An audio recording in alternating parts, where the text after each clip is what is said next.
Hi, I'm John Paul Caponegro. Welcome to my DVD series, Revolution.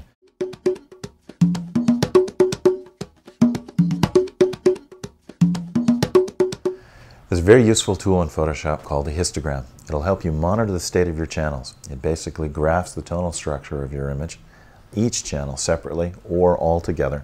It'll help you identify common problems. It'll help you avoid creating problems as well. So, monitor the histogram throughout your editing process.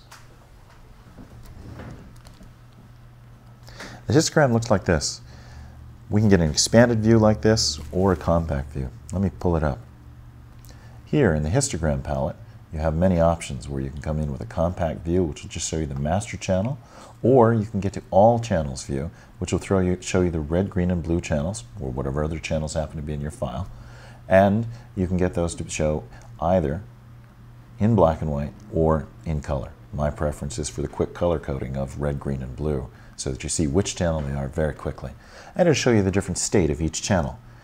There are a few key things to really monitor while you're looking at the histogram. Before we go there, recently, in the last few versions, they've added the histogram to the curves palette. So you can actually use it as a guideline to let you know how to use the tool and what the current state of your image is. It's a very interesting graphical representation of the tonal structure in an image. The curves gives you an XY axis, generally starting with black on the left, moving up to white, or moving over to the right to white. I've held the Option or Alt key and clicked on the graph to go from a grid of 4 to a grid of 10. And that's essentially the zone system that the photographers talk about so much.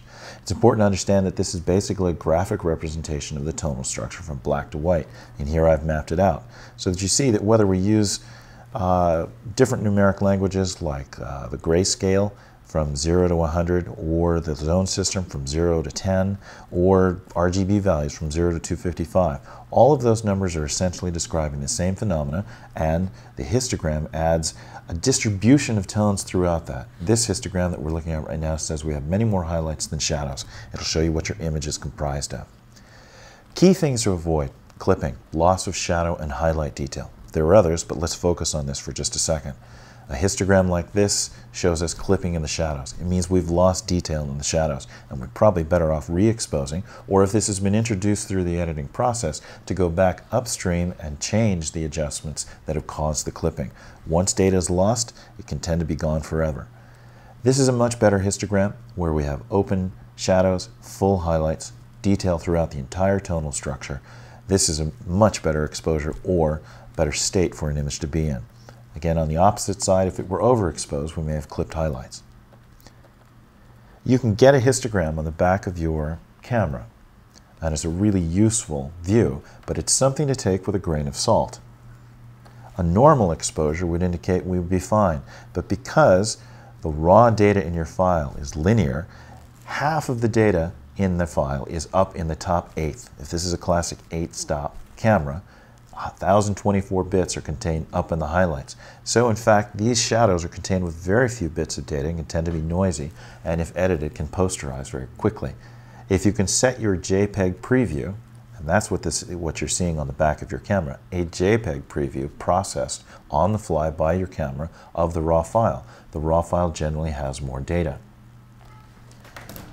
Really important thing to understand here. Raw files have full gamut, 16-bit data that doesn't have any compression artifacts. The histogram on the back of your camera is the camera's interpretation of that raw file. But when you process it with your own raw converting software, you have the ability to cook that raw file in very different ways. Again, because we're dealing with linear data, there's an enormous amount of detail up in the highlights, not very much down in the shadows. And so you tend to want to favor overexposure, but not so much that you actually clip the highlights. It's a little bit of a gray area here. We wish we had a better preview. One of the ways to get that is if your camera will allow you to reset the JPEG processing settings to a low contrast, you'll get a better sense of how much you can start to push those highlights. But in general, you want to tend to weight your exposure high so you get great data throughout the entire tonal structure.